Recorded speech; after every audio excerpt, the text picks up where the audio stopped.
Broadcasting live from the Business Radio X studios in Atlanta, Georgia, it's time for CEO Exclusive, brought to you by Anona Enterprises. Good morning and welcome to CEO Exclusive, where we get emerging trends from CEOs and their most trusted advisors. I'm your host, Soyini Koch.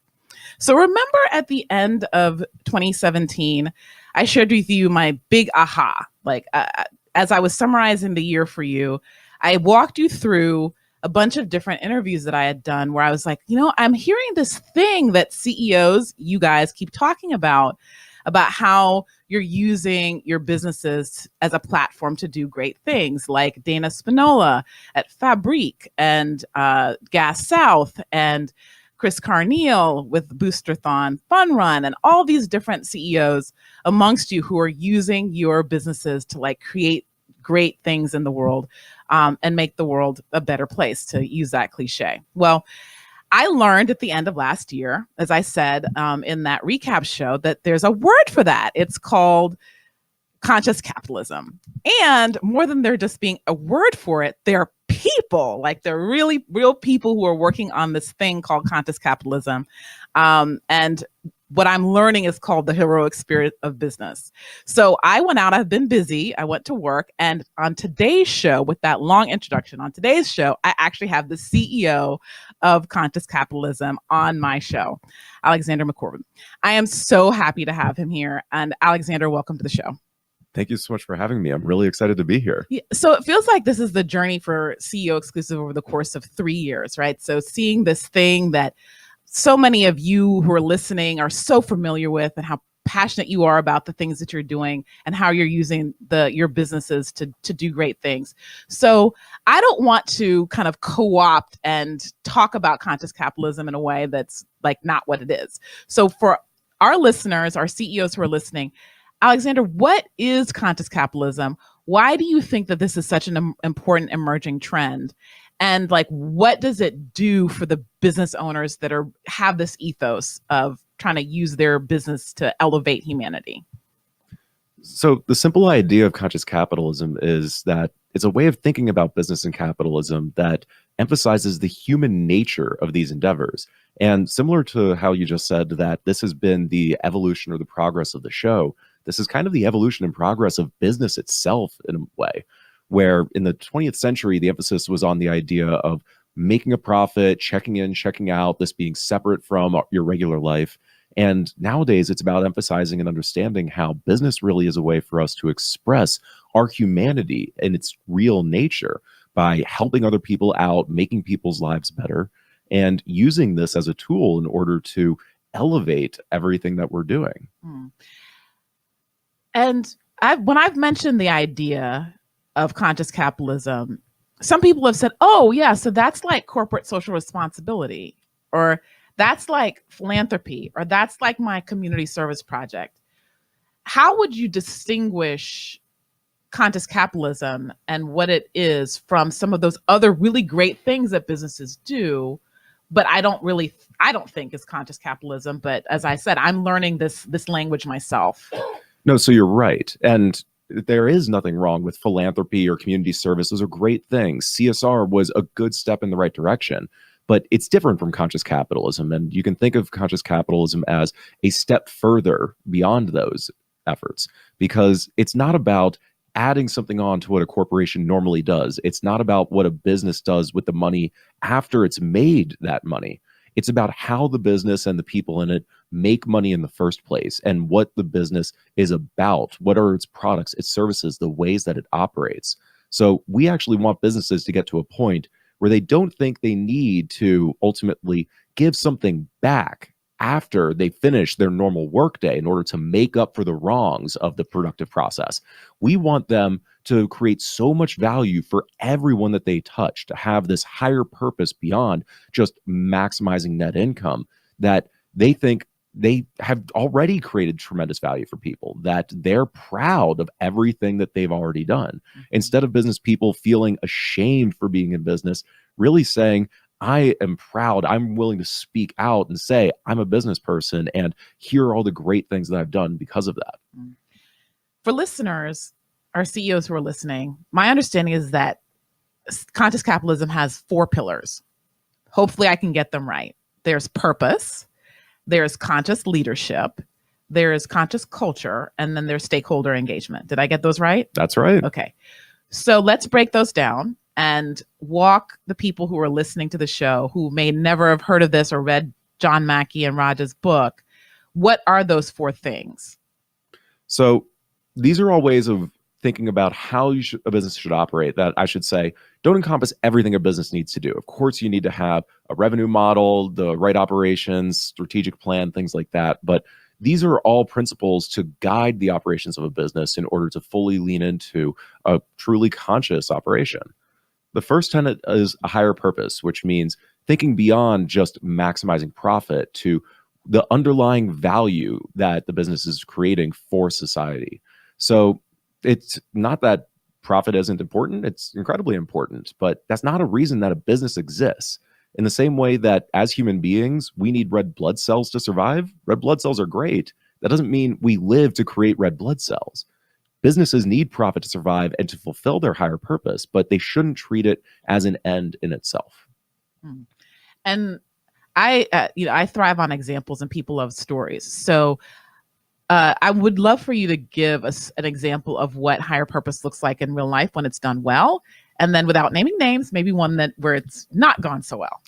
Well, for the ones that have not gone so well, we don't need to call out any particular examples, but I think we can all imagine companies that have these broad mission statements that say they want to do good in the world without actually being specific about it and without actually living out those principles whatsoever.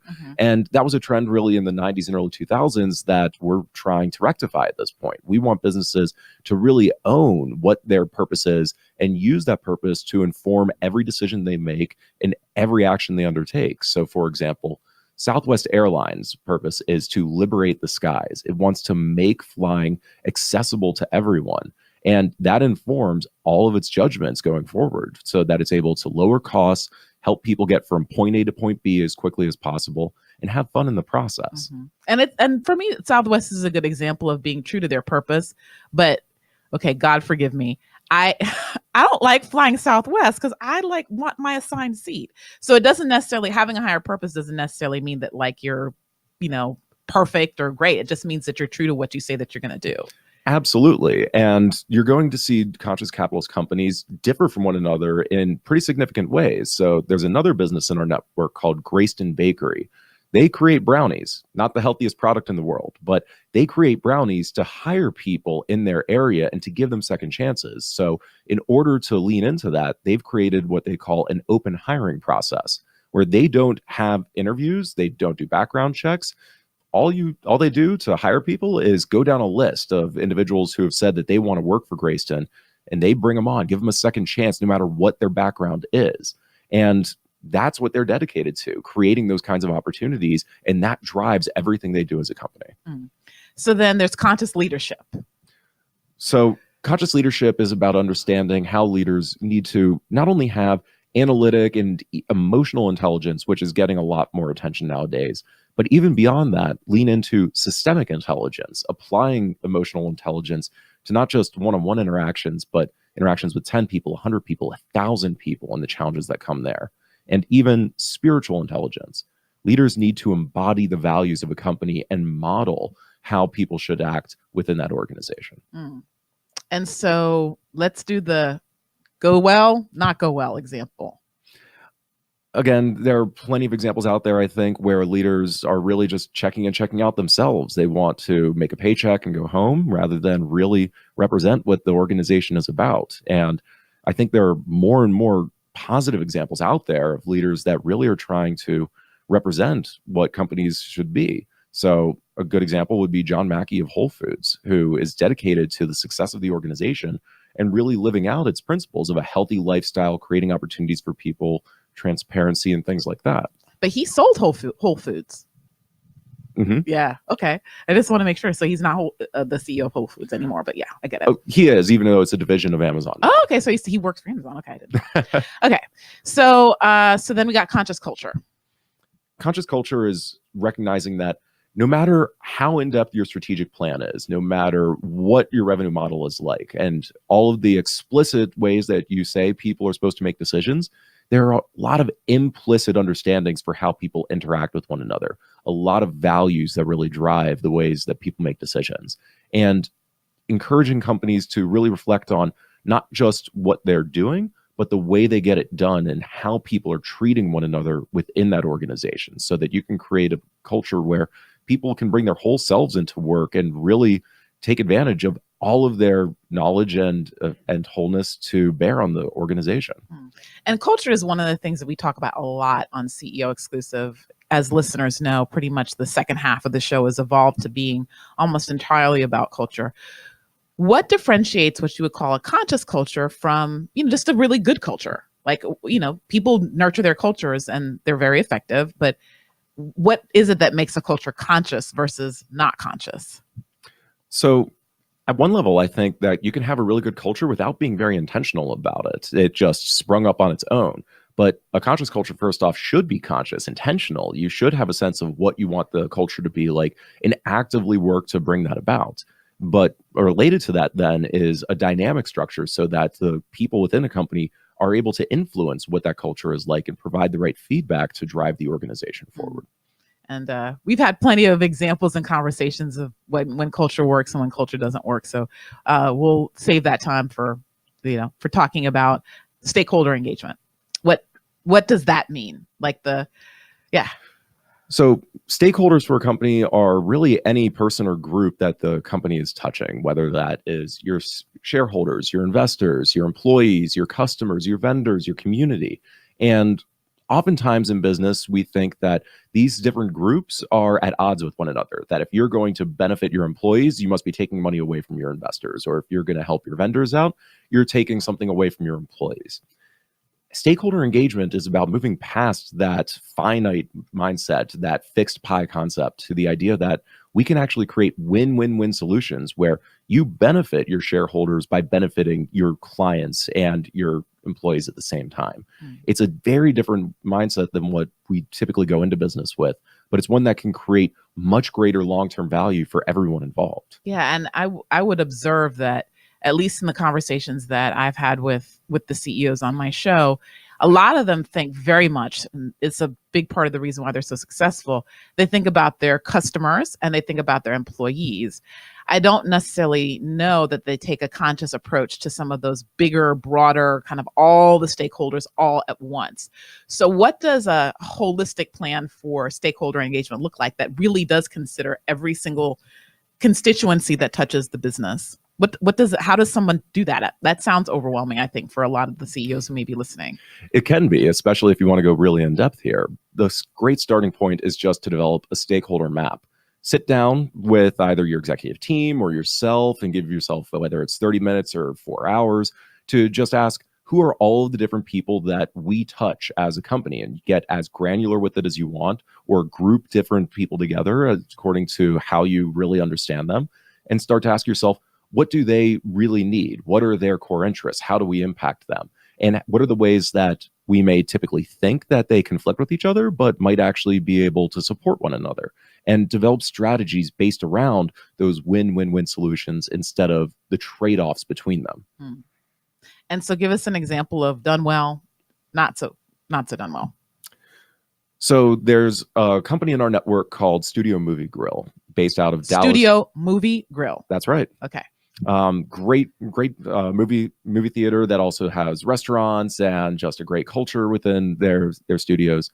And what they did at one point in order to support the community was actually provide free tickets for community groups to go and watch movies on, I believe, Tuesday nights, because it was not a night they were really selling a lot of tickets. They wanted to support local groups, and they thought it was great. They're giving back. But the CEO, Brian Schultz, started to hear rumblings from staff that they weren't very appreciative because they weren't making much money on those nights. It just wasn't very productive for them. And it took a little while, but eventually he started to realize that he could actually provide more value for his employees if he also incentivized the sale of food and drinks along with those free tickets, so that The community groups are getting access to the theater for free, but then employees are going to make more off of the sales of food and beverages at the same time by incentivizing people to purchase there. And it's really just thinking about those creative intersections that we might not recognize at the first glance when considering difficult situations. Great. So those are the tenets of conscious capitalism. And one question that may be coming up is that this sounds really great, so we're kind of good to everybody. We have a good culture. I'm a conscious leader. I have a higher purpose, but I'm in business to make money. And like all of this is really great.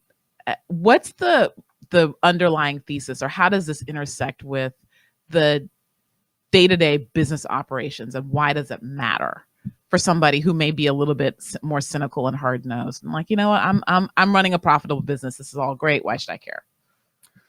So this matters just as much for the people who want to make as much money as possible as those people who are just dedicated to doing the right thing. You could have either justification for running a business in a conscious capitalist way, because this does make more money in the long run.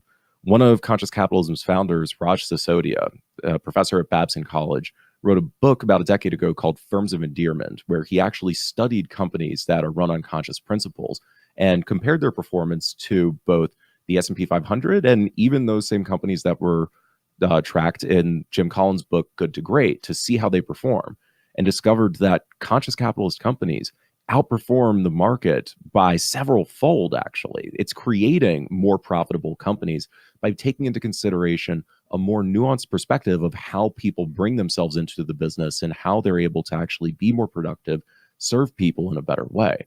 So for someone who says, I just want to make as much money as possible, this is actually a really good strategy for doing that. So even if you're profitable right now at a certain level, would you like to make more money? This is the way to go about doing that, and it's better for everyone. It treats people the right way. This is just how business should be run. So one of the things that I know comes up, thank you. One of the things that I know comes up as we have this conversation is a lot of people say, but like, I'm already pretty conscious, like I'm a good leader. I really am. Like, I try hard. I go to church, in Atlanta, Stone is just laughing, cracking up. He's in the corner there laughing, or like, I treat my people pretty good. I'm a good leader. We have a good culture. How do you answer like that concern? But I'm pretty good. I'm a good business person. Really, I am. And I believe that, to be honest. I think there are a lot of people who are practicing conscious capitalism who don't call it that and who may have never heard of this term before. It's like exercise and diet, though. No matter how much you've done it already, there's always more for you to do, and there's always a way for you to make sure you're committed to it. So at one level, it's about you having a terminology to understand what you've been doing for a while and deepening your understanding of that going forward. But let's say that you as a CEO are already a conscious leader. You have these down. Great. How difficult is it to introduce these concepts to other people in your business, especially if you're trying to grow? What kind of support do you have to make sure that your executive team and your employees understand these principles too, and that you're aligned with one another on how you implement them? That's where conscious capitalism as an organization can come in and actually provide assistance or provide a community to work through challenges, because that's another component here. Even if you've got it down, there are going to be hard times. There are going to be moments where you feel really stressed and find it difficult to live out your principles, or you're just facing a challenging situation. And we have a community of people who have been through those kinds of situations before, and other business leaders who want to help you out in getting through that. So listeners, we're talking to Alexander McCobin, CEO of Conscious Capitalism today. Really excited following this thread of conversation that we've been having over the past few months on CEO Exclusive. I want to turn the conversation now, Alexander, to Conscious Capitalism, the organization. And I would love for you to explain to listeners, and then also for me, as somebody who's curious and very interested and engaged in this conversation, like what is your organization, and where does it sit in the broader movement for conscious business? Because I know that there are other organizations that are working on this. Like as you said, there's this like movement in business now towards this conscious way of thinking, conscious way of doing business, because it makes so much more money. It's not just people being good, it actually makes more money. So there's this movement in this direction, and your organization sits inside of that ecosystem. If you wouldn't mind describing what you do and the ecosystem and where you sit and how you fit. So we talked before about how our first tenet is a higher purpose. Conscious Capitalism Inc.'s higher purpose is to elevate humanity through business. And the way we do that is by supporting businesses and business leaders in their understanding and practice of conscious capitalism, which really comes down to 3 services. The first is providing the community I was just talking about of like-minded business leaders. So you convene and you get people who think this way together. Exactly. So they know they're not alone. Whether you go to business school or you read media articles or listen to pundits, a lot of time they're talking about what's the stock price, how much profit is the company making. They're not talking about these tenets like conscious capitalism is. So knowing that there are other business people out there who are actually running their businesses on a day-to-day basis this way is really important. So people know they're actually supported. They're not crazy. The second thing that we do is provide learning and development opportunities, both for individual business leaders and their teams and companies, whether that's site visits to companies like Grayston Bakery, which we're doing in June, or workshops that we can run for businesses, or case studies. We want to make sure that they have the opportunity to learn more about each of these 4 tenets and integrate them into their business's operations. And the third thing we do then is really help communicate the story of individual businesses that are doing good in the world and how business can be this tremendous force for good. We, as business people, really haven't done a great job all the time of actually sharing that story widely, especially putting the human face on business. And we want to help do that. So that's Conscious Capitalism Inc., which is a nonprofit. Yes. Mm-hmm. All right. And then there's the bigger ecosystem of kind of conscious business and the conscious business movement. So what is the conscious business movement, and where do you sit inside of it? There are a lot of organizations working in the space, like you said, whether it's individual businesses. You mentioned before that this is just more profitable. The letter from Larry Fink, the CEO of BlackRock, a few months ago, really highlights how this really is becoming commonplace in business and is the future of businesses. There are other nonprofits out there like Inclusive Capitalism that we partner with, and great companies like B Lab, which runs B corporations, and so on, where conscious capitalism fits in, I think, really is in that space of supporting individual business leaders and helping develop their understanding, their community, their stories that we want to get out there. So we don't certify businesses for doing certain things. We don't have checklists or anything like that. Yeah. It really is about helping the understanding of individuals around conscious capitalism and their particular practice.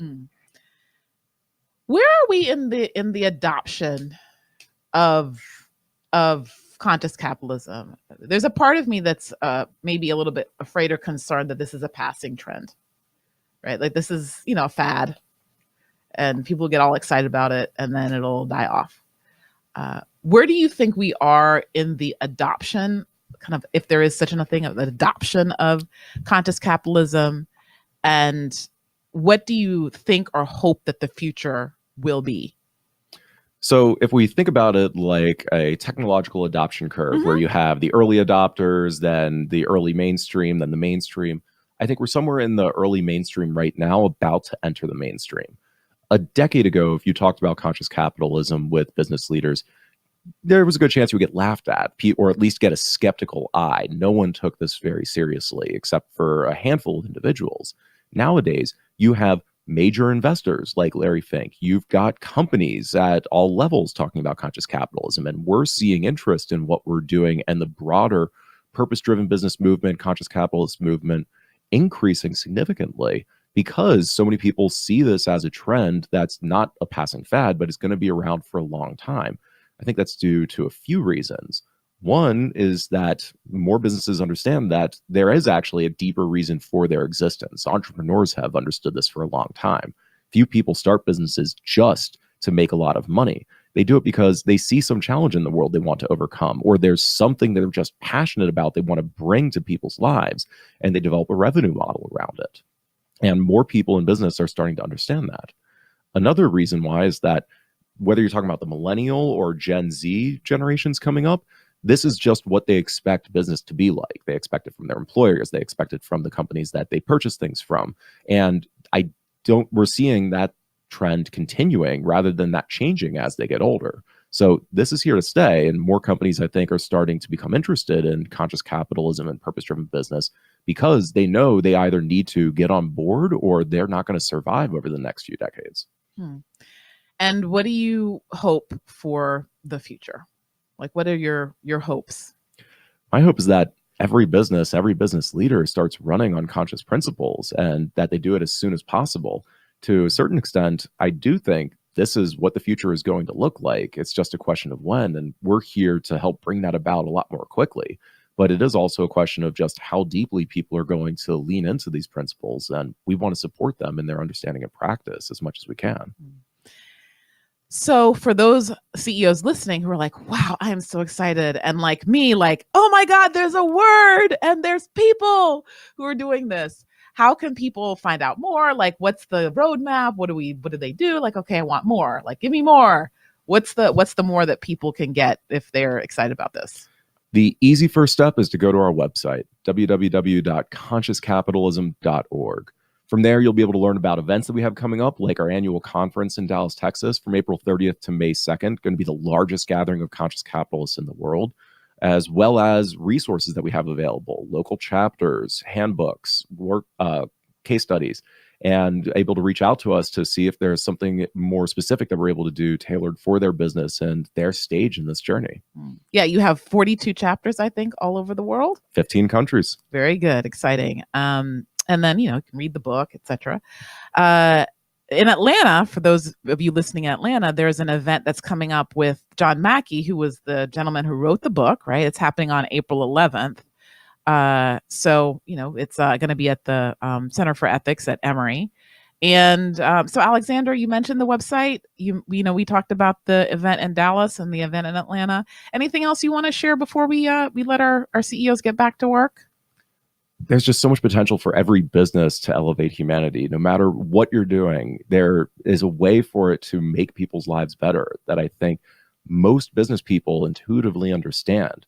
We want to help them really understand that at a deeper level and help them live it out in a much greater way. So we'd love to hear from everyone who's listening to the show and help them do that. Wonderful. Right, listeners, you've been listening to CEO Exclusive. I'm your host, Soyini Koch. I hope you have a prosperous, productive, and very profitable week. Thanks. This show is brought to you by Anona Enterprises, where strategy is your access to money and performance. Learn more at AnonaEnterprises.com.